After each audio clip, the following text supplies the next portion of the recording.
ये कार्यक्रम सत्य घटनाओं से प्रेरित है। जिनके साथ ये घटनाएं घटी उसकी वास्तविकता उन्हीं तक सीमित है। भूत प्रेतों और असामान्य विषयों के होने पर चैनल कोई दावा नहीं करता और न ही प्रोत्साहन करता है।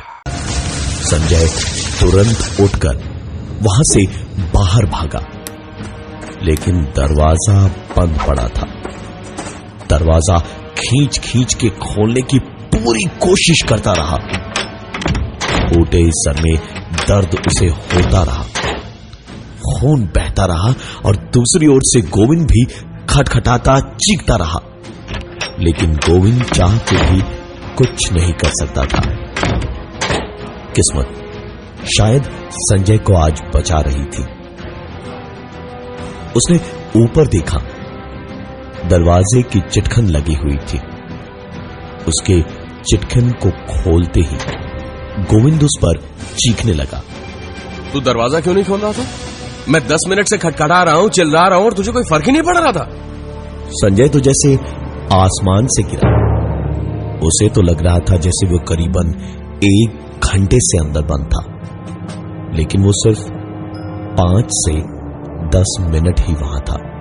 गोविंद को हड़बड़ाते और हाँफते हुए संजय ने पूरी बात बताई और दरवाजा खोलकर पीछे मुड़ के दिखाया तो संजय का चेहरा एक बार फिर हैरानी के आलम में दिखने लगा था, क्योंकि ना ही कहीं खून था, ना ही शीशा था जो फूटा हुआ हो।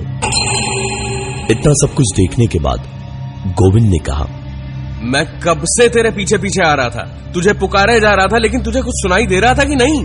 बस अंधाधुंध चले जा रहा है। और क्या है क्या उस कमरे में जो वहां गया था तू? यहां से निकलने की सोचने की बजाय तू पता नहीं क्या कर रहा है। संजय को कुछ समझ नहीं आ रहा था कि आखिरकार करे तो क्या करे। वो गोविंद को पकड़कर रोने लगा और रोते रोते उसने कहा, भाई मुझे कुछ समझ नहीं आ रहा कि ये सब क्या हो रहा है। पापा हमेशा यहाँ की बात टाल जाते थे।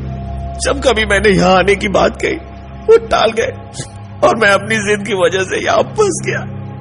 ये तो यार भूत पगला है, ये तो भूत पगला है यार। संजय की आंखें आंसुओं से भरी थी और खुद को कोसता जा रहा था कि क्यों यहां आने का फैसला किया उसने।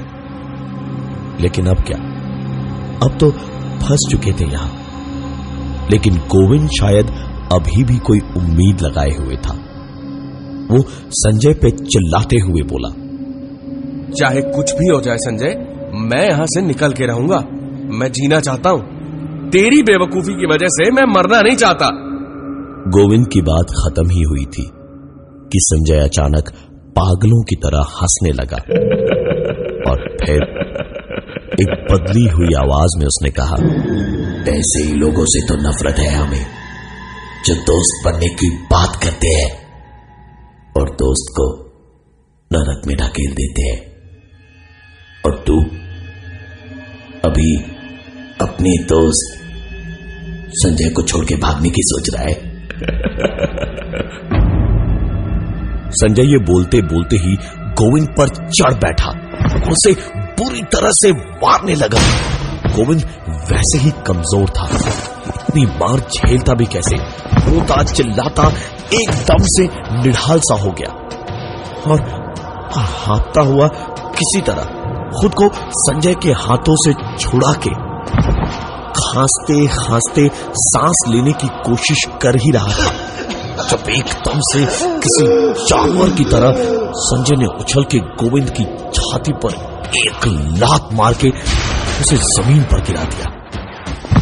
और इसके बाद उसकी छाती पे बैठ के पागलों की तरह उसे मारते मारते जब खुद थक गया तो उसका गला इतनी जोर से दबाया कि गर्दन की हड्डी सांस घुटने से पहले ही टूट गई और कमजोर गोविंद ने वहीं पर दम तोड़ दिया। और उसके मरते ही संजय होश में आया और उसने कहा, गोविंद उठना भाई, उठना, एक दरवाजा वो रहा, मिल गया।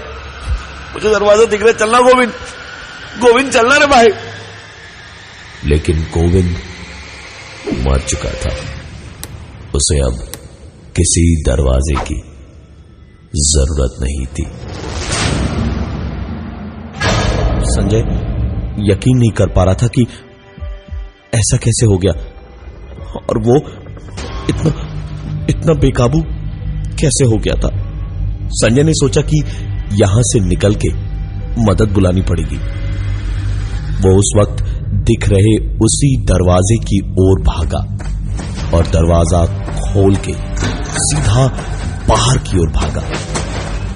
लेकिन बाहर निकलते ही उसने देखा कई सारी औरतें वहीं बाहर बैठी हैं और रोई जा रही हैं। इतना बुरा रोना, इतना दर्द भरा रोना कभी संजय ने सुना नहीं था। संजय ने उस भीड़ को देखा और फिर पलटकर वापस घर के अंदर देखा, जहां गोविंद की लाश कुछ देर पहले तक पड़ी थी। वहां अब कल रात जैसा ही रंगीन रोशनियों वाला समा था और बाहर ये दिल को निचोड़कर आंखों से आंसू निकाल देने वाला रोना धोना। संजय भीड़ को चीरता हुआ वापस अंदर गया और भीड़ के बीचों बीच पहुंचा तो उसने देखा कि एक 14 या 15 साल की बच्ची को घेर के सारी औरतें बैठी थी और एक औरत जो शायद उस बच्ची की मां थी, वो दहाड़े मार मार कर रोए जा रही थी और रोते रोते अचानक वो चुप हो गई। अपनी आंखों में बेहिसाब गुस्सा लिए संजय को देखते हुए खड़ी हुई और संजय के गले को उसने झपट्टा मार के पकड़ लिया। उसे ऐसा लगा जैसे गले के अंदर उस औरत ने मुट्ठी में सारी नसें पकड़ रखी हो। मुंह तो सामने उस औरत का चल रहा था, लेकिन सुनाई एक अलग ही आवाज दे रही थी। उसकी अपनी आवाज। तू और तेरे जैसे मर्दों ने ही हम जैसी औरतों को बाजार का सामान बना दिया है। हमारी अपनी पहचान तो छोड़, आवाज भी नहीं है। इसलिए हमारा दर्द तू खुद ही बोलेगा, खुद ही सुनेगा और खुद देखेगा भी। तू संजय है ना, शेखर बाबू का बेटा। देख तेरे बाप ने ये क्या किया है।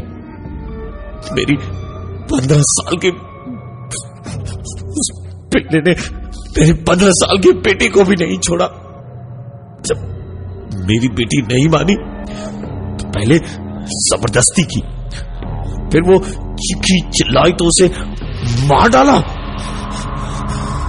हम लड़कियों को दूर दराज से यहां काम का लालच देकर इस नर्क में लाके तेरे बाप ने बहुत पैसा कमाया है, लेकिन अब उस पैसे को छाती पर लेकर जाएगा, क्योंकि उसका वारिस मेरी बेटी की तरह बिना जिए ही मरेगा। और कोई हक नहीं है तुझे भी जीने का संजय।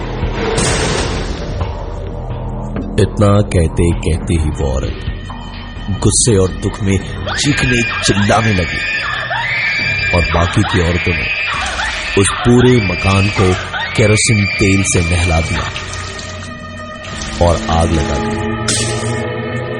और फिर एक बार होठ उस औरत के चले, लेकिन आवाज संजय की निकली। उस रात भी हम सब ने अपनी जिंदगी को ऐसे ही यहां पर आग लगाकर खत्म कर लिया था, और आज तेरी बारी है। उस रात सिर्फ हम लोग जलकर मरे थे, आज तू हमारे साथ जाएगा। हमारी कोई पहचान नहीं ना, हमारा कोई वंश नहीं ना, हमारी कोई जिंदगी नहीं ना। हमें ऐसे बनाने वाले तेरे बाप का वंश भी आज यहीं पर खत्म होगा, खत्म होगा। धू धू करके चलते उस मकान में वो औरत गले से पकड़ के संजय को एकदम अंदर ले गई और संजय को उस तपती आग में वो लोहे का बड़ा सा दरवाजा चरमराता हुआ धीमे धीमे बंद होता दिखाई दिया।